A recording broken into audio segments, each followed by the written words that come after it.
Well, hi there, everyone, and welcome to the virtual crop intermission.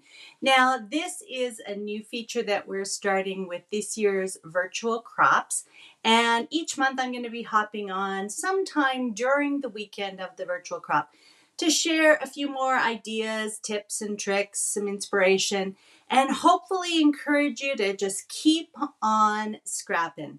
Oftentimes we've got things that we don't get to tell you during the live stream on Friday, and this gives us a chance to really highlight some of the recent products and give you some additional ideas that you can take into your scrapbooking moving out of the virtual crop. So I'm really excited to be able to be with you not just once each virtual crop, but twice. The live stream at the beginning of the virtual crop and our intermission video, which will always be a pre-recorded video and will be broadcast in the Facebook group sometime over the weekend. All right. So seeing as we are just at the beginning of the year and lots of us are thinking, how am I going to document 2025? So I kind of thought that it would be a great time to reflect on what's worked and maybe even more importantly, what hasn't worked for each of us in the past. And I'll start off by telling you that this time last year, I was ready to give chronological scrapbooking a try. I had my album set up with some calendar pages and I was going along really well. I was able to maintain that for a few months.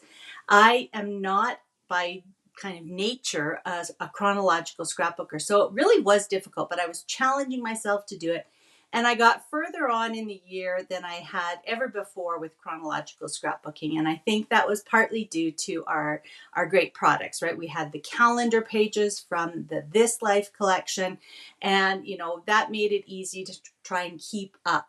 But life happened, and my normal sort of disposition of scrapbooking based on inspiration, kind of scrapbooking what I want when I want, kind of took over. So we had some things happen in our family with with my father-in-law. We were dealing with that. We were traveling a lot, and I wasn't able to continue on with the Fast and Fun Wednesdays, for example, and just a lot of other things in my scrapbooking, my personal scrapbooking life kind of fell to the wayside. So I really learned from that. I've given it a go before, but I really learned from that experiment that it solidified the fact that chronological scrapbooking is not for me. Now, I am in awe of those of you who shared your end of year albums and said, you got through your end of year and it's only a week into the new year and you've already completed your 2024 album. And to you guys, I say congratulations. I am in awe of you. My brain doesn't think that way. So the fact that yours does is completely inspiring to me. And that's probably why I've tried so many times to be a chronological scrapbooker. But at some point, I just have to kind of accept that I'm not. Now, I do get asked quite a lot, how do you keep your scrapbooks then? And for those of you who are interested, I do kind of follow Stacy Julian's Library of Memories system, meaning that I have categories of scrapbooks as opposed to scrapbooks based on yearly events. So I have an All About Us set of albums. And that could be anything from, when the boys were little to a family dinner. It can be anything about, me and my family. I also have some categories of albums that are things like people we love. So if I've got photos of a certain person, but maybe not enough to do, a full spread or a mini tribute album, I'll maybe make a spread, a layout with that, and then that goes in the people we love. The things we do, again, sometimes it's just, a photo of going to the local park to play. And that was more so when the boys were little. But, again, I'm not going to make an entire album out of it. And for me, I don't need to know that it was on a certain date in a certain year. So it could go in that category.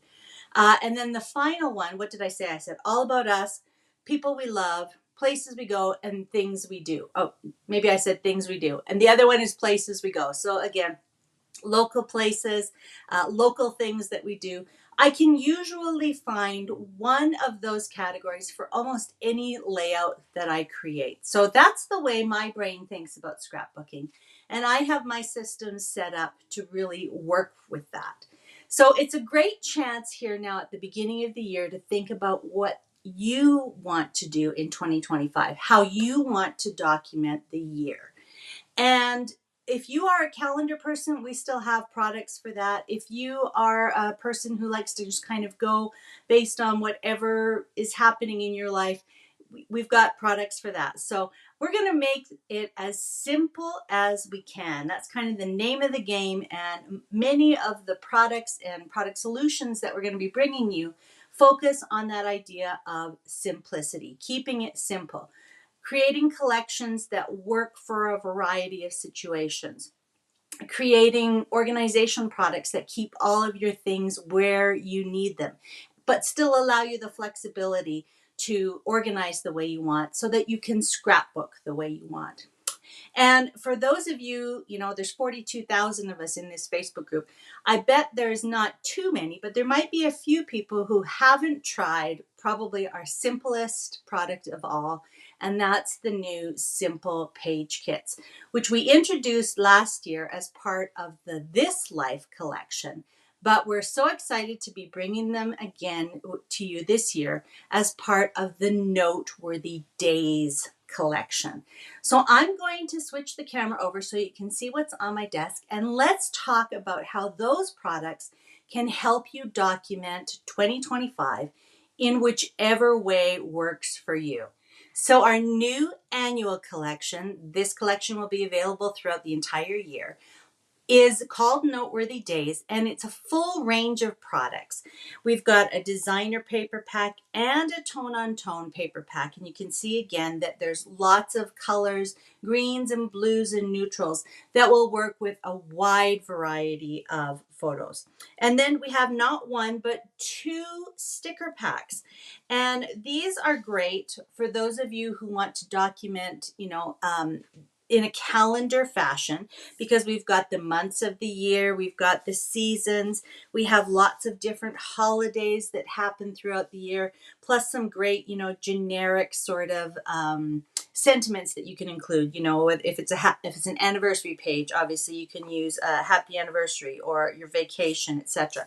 So if you are a calendar gal or a planner gal and you like to scrapbook in that way, this is going to work perfectly. But at the same time, these titles are, beautiful enough and useful enough, versatile enough that you're going to be able to use those on, layouts that just are some great summer photos that you want to put in another album.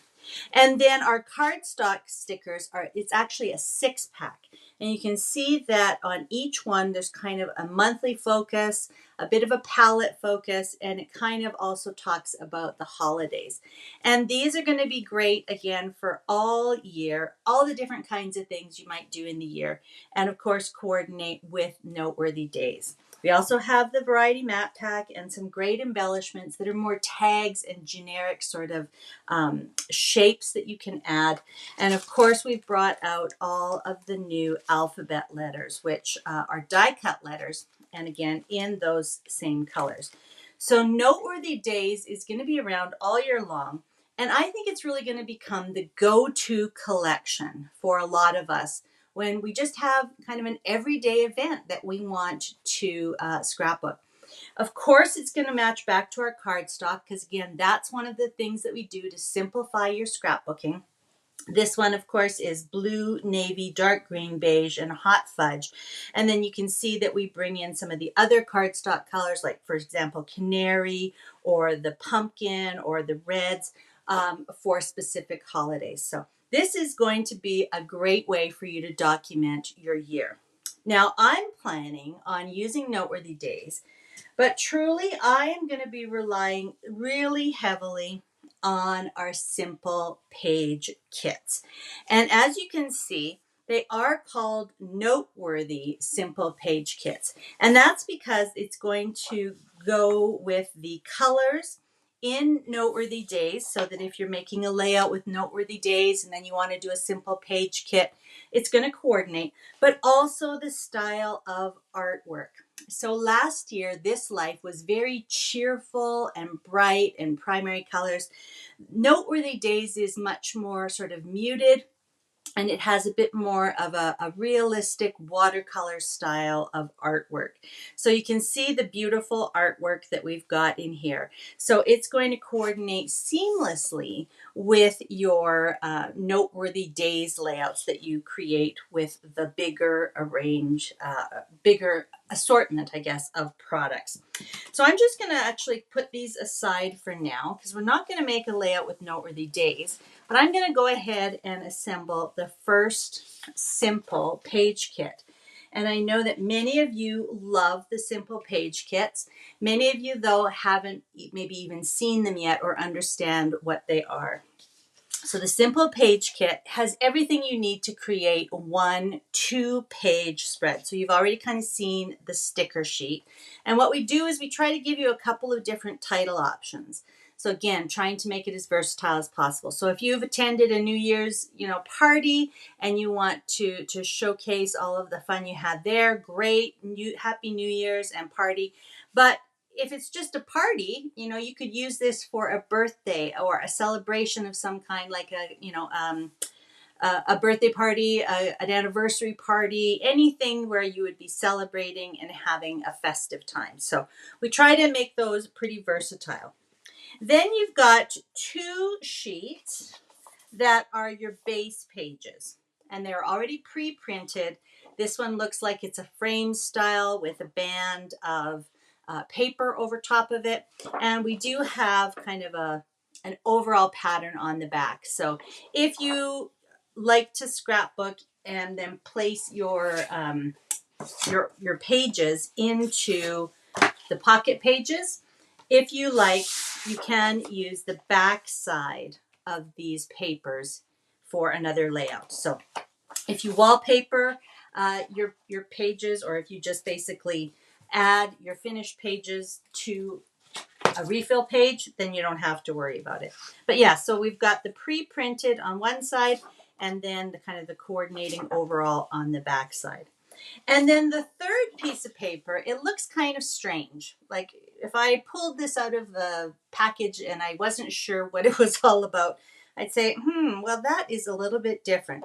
But the magic and the simplicity happens when you flip it over, because we've got lines printed on the back, and then just like our card kits, we have numbers on the back of each piece. So all you need to do, and again, how simple is this? All you need to do is cut the pieces and then use the example layout that is right on the packaging sheet to arrange your pieces and adhere them down. And we even tell you exactly what photo size would work perfectly with the layout to get it to look just as it is. So you can, follow this exactly, or you can put the main pieces down and then arrange your photos however you want. But really, the fact that we've got printed base pages and, ready to cut pieces makes this so simple. So all I need is my adhesive. You can use regular tape runner adhesive or repositionable. I like to use repositionable when I'm doing things on camera, just in case I make a mistake and I have to move things around. And then the only other tool I need is my 12-inch trimmer. So we're going to go through, cut this apart and assemble it. And I'm going to have the first page, and I'm going to talk about how I'm going to arrange, organize, store, sort, all that kind of stuff as soon as we finish. And I would love to know in the comments if you have tried the simple page kits, if so, which one? And, if that's something that you're thinking about using for your simple documentation this year. All right, so let's flip it over. We've got 1 and 2.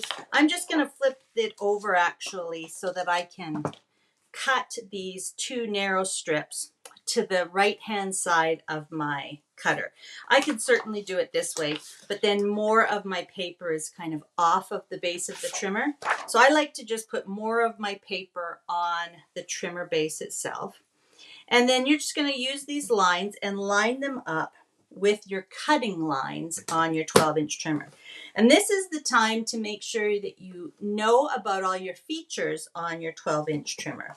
So in order to get, that nice straight line, I'm going to use these little plastic guides. You can see them. Let me get them a little bit closer.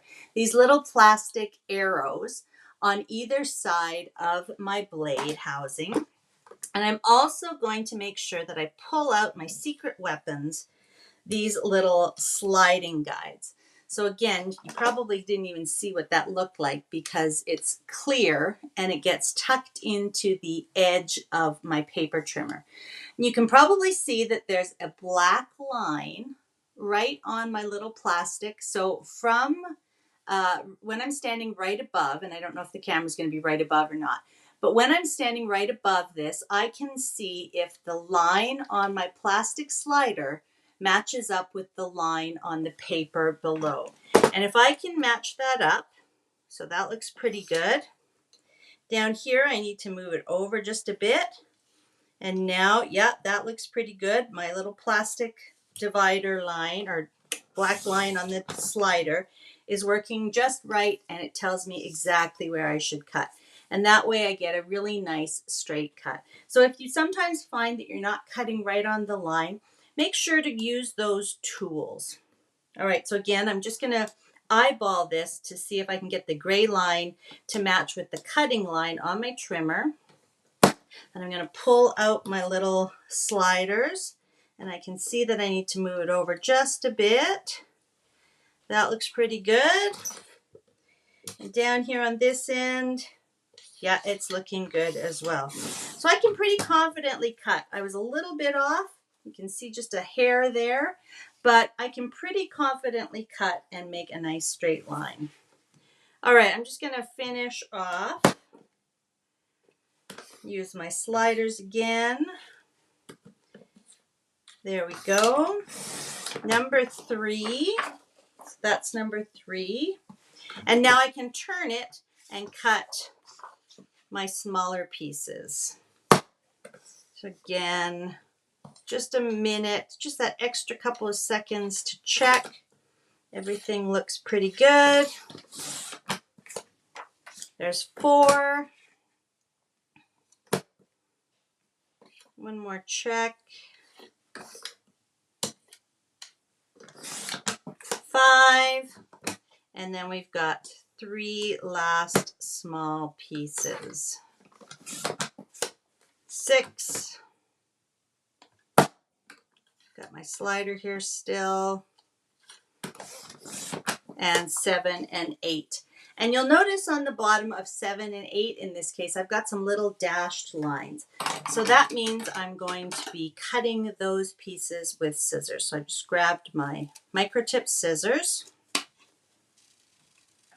And I'll just set those little pieces aside. If you've ever had, trouble cutting banners, I wish all of our little banner pieces had those markings on it. That way I can get a perfect banner cut. All right, so we're done with our trimmer. Let me put that away. And now I'm just going to actually take my repositionable adhesive and I'm just going to kind of tack my base pages in place so that I know that I've got things in the right spots. I really like working like this. You certainly don't have to, but if you ever feel like your pages or your papers are getting away from you, this really solves that problem. And really, this is just 2 of our 13 by 13 inch mats put together. I do have them duct taped behind here, but I can still fold them in half, and they can fit in my bag if I'm going to a crop, or I can store them easily. But I just like the way my paper is nice and steady and even. And it really allows me to look at the measurement marks that are around the outside edges of my paper.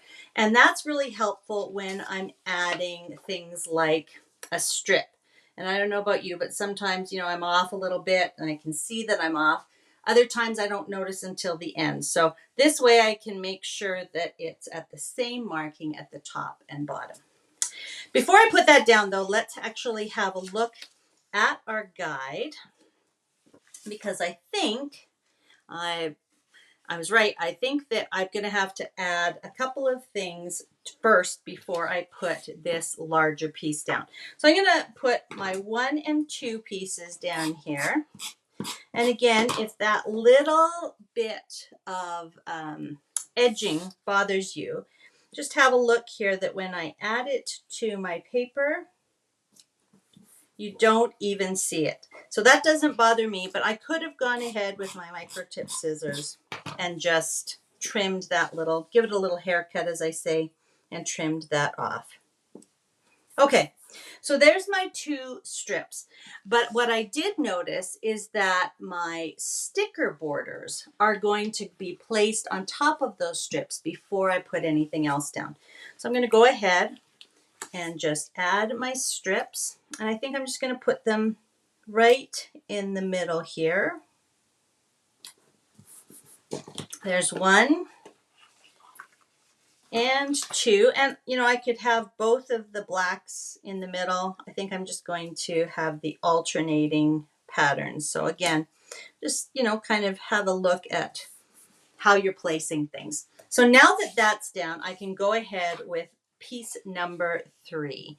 And it looks to me on here that it's about maybe 1 to 1.5 inches away from the edge of this aqua colored area. So that's 1/2 an inch in, and there's a full inch in. So let me see how that looks. I'm not going to adhere it yet. I'm going to see what my other pieces look like. So, and I do have piece number 5 is going to go right about there. So I'm just going to kind of play with those until I think that they're in a good spot. And so, yeah, that's about 1 inch and 1/8. And this is about 1 inch. There we go, about 1 inch and 1/8. So now I have a nice equal amount on both sides. And then on my number 4 piece actually goes over on this side. And I'm going to put the little journal box right underneath there, about like that. And then I'm going to have room for 2 pictures here. So one of the things I might do before I adhere everything down is take, a 4x6 piece of cardstock or a 6x4, photo placement guide, and just use that to make sure I'm getting it nice and even. And I don't have to adhere this. I can leave a space for my photos, but just a little piece of cardstock that measures the same size as your photos. And that way you can double check your measurements. So I think that looks pretty good. I've got about the same amount on both sides. So that's, I think, where I'm going to adhere those. And then my final 2 little pieces are the banner pieces that are going to go over on this side. And I'm just going to place them right above my 4x6 photo mat. So that's really it. So now all I need to do is go ahead and quickly adhere all the pieces to the base. And again, there's about 1 inch and 1/8. Line that up nice and evenly.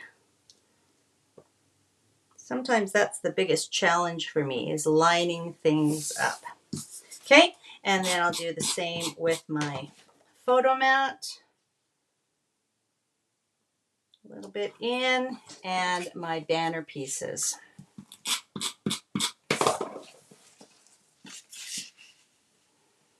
And I like them just in a little bit from the edges of the photo mat below. So that's about right. And then if I wanted to check on that, I could look at my title sticker, the party sticker that I might want to add, and you can see how great that's going to look, and it's right about the right size. So I know that that looks okay. And then I'm just going to quickly do these 2 pieces as well. And then I'll share with you what I'm going to do with all my simple page kits. All right.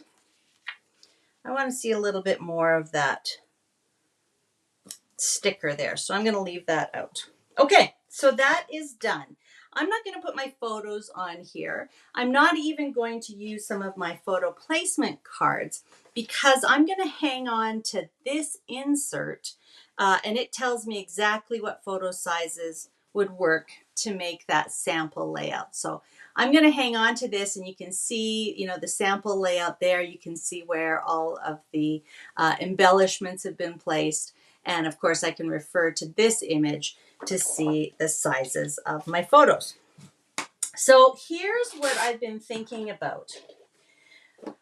For me, when I do my personal scrapbooking, is usually at retreats. And oftentimes I'll be working on a project like a travel album or my December daily album, something like that. I'll often work on project-based things that I can really sink my teeth into. On a daily basis, I'm so blessed to be able to create scrapbook pages, but they're not always the scrapbook pages that go into my own albums. So what I'm going to do this year is I'm going to, make up the base pages of my simple page kits, and I'm actually going to put them right into an album. So this is the Noteworthy album. Isn't that gorgeous? Today's moments, tomorrow's memory. And this is going to be my holding album for the year. I've put in 2 packages of the large pocket pages, and that way, as I finish off or make up one of my simple page kits, I can just drop them in. Sorry, the edge of my table is blocking my access there. But I can just pop those in. And then throughout the year, I can go back and see what pages I have that will work for the photos that I want to scrapbook. So that works for my brain, because what I was trying to do in 2024 was take this and force some of my January photos onto these pages. This was the January page kit, so I felt like I needed to force my January photos onto it.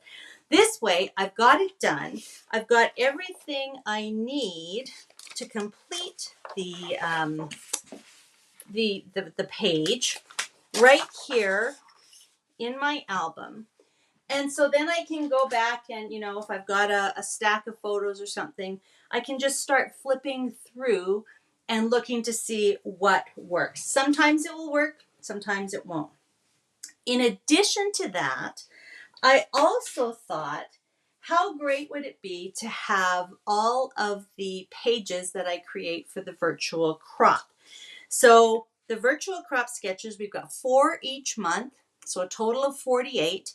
And the simple page kits, I'm going to have 12, 1 each month.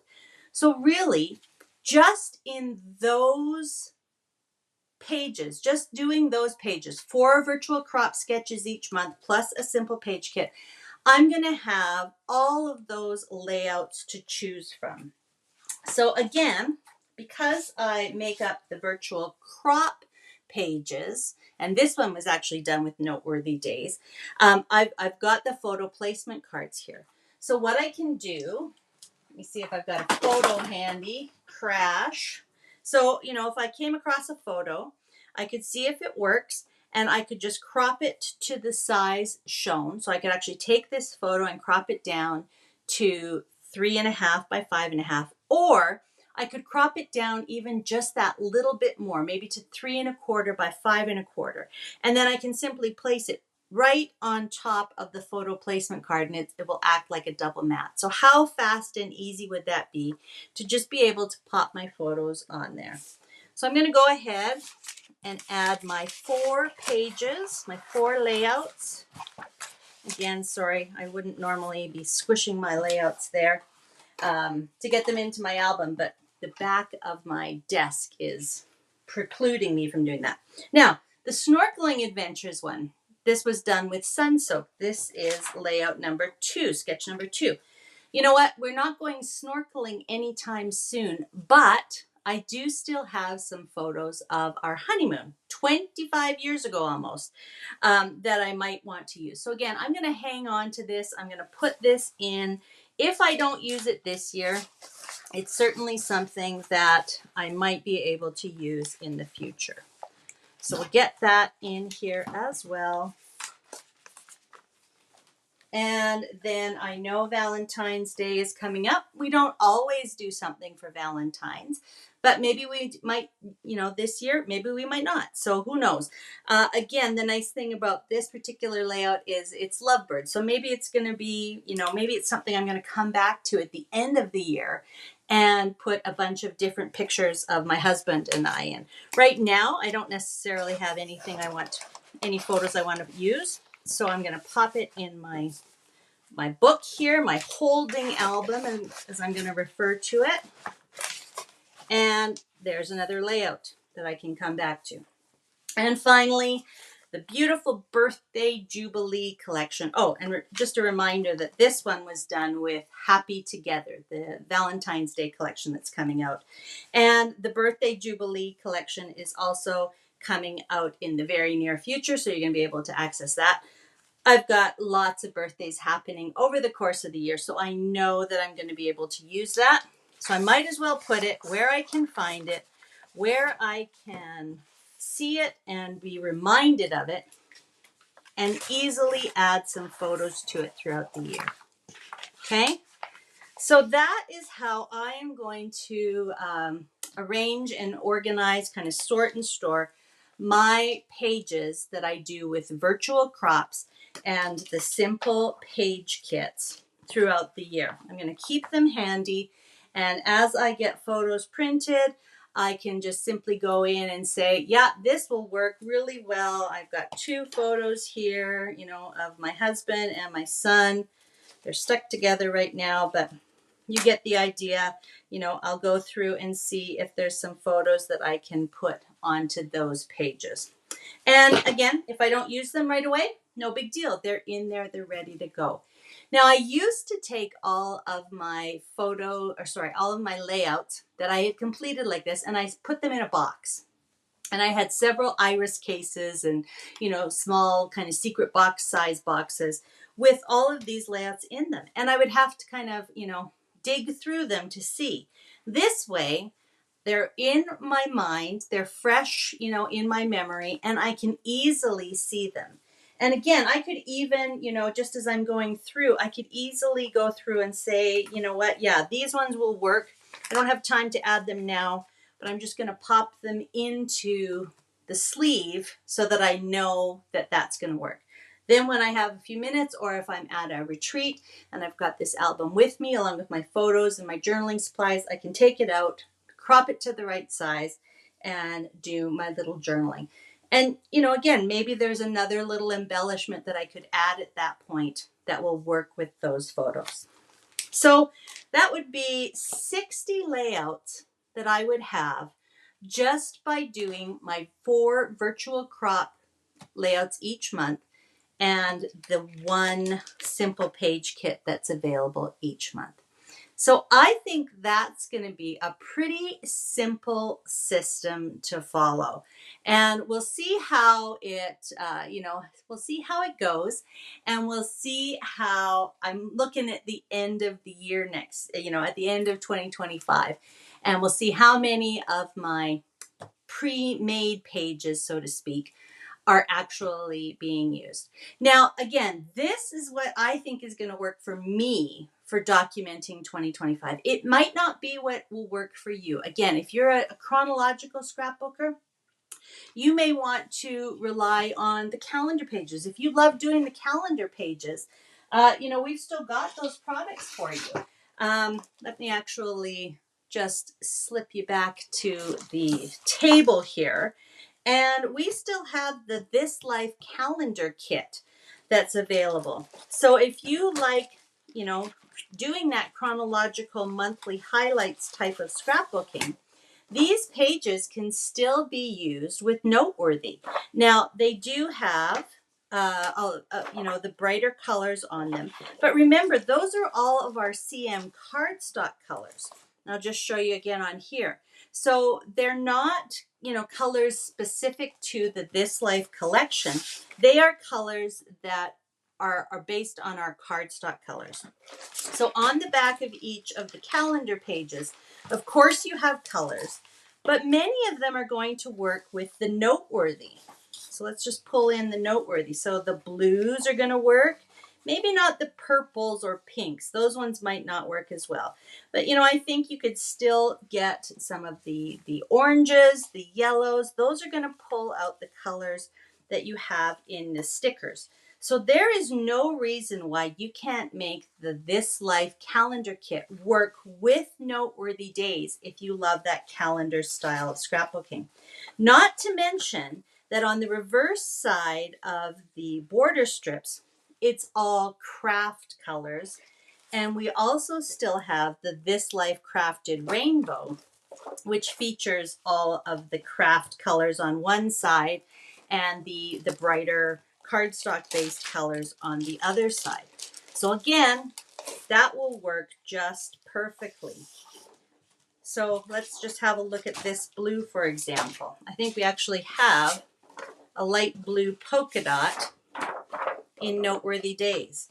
So that would work beautifully with the Noteworthy Days papers and simple page kits. But of course, you could put the neutral craft side and any of the craft borders, and that will work really well too. So if you like calendar kits for a 12 by 12 inch size, don't forget about the This Life ones. It comes with all of your monthly titles, so you can use those. And of course, you've got the monthly titles as well. There's January and Hello January.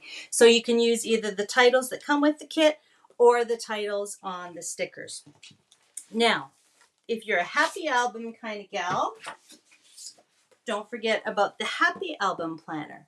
And I have to say, if I did a calendar again, I think I would gravitate towards this size because it feels more like a calendar and easier to kind of jot down those things.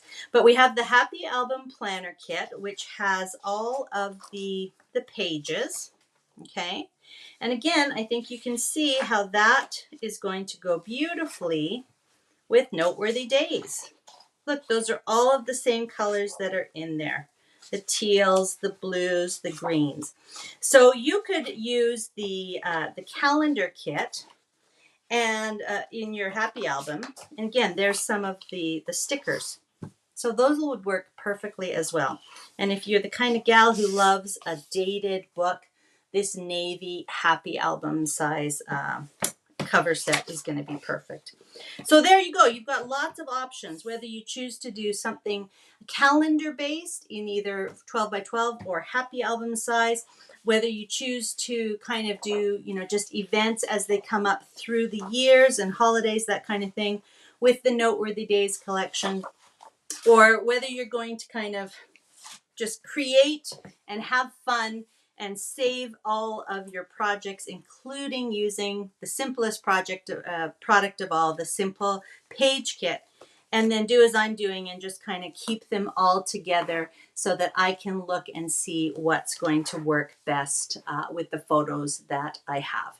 So I think we've got a ton of different options for you for keeping it simple in 2025. So I would love to hear what you think you might do.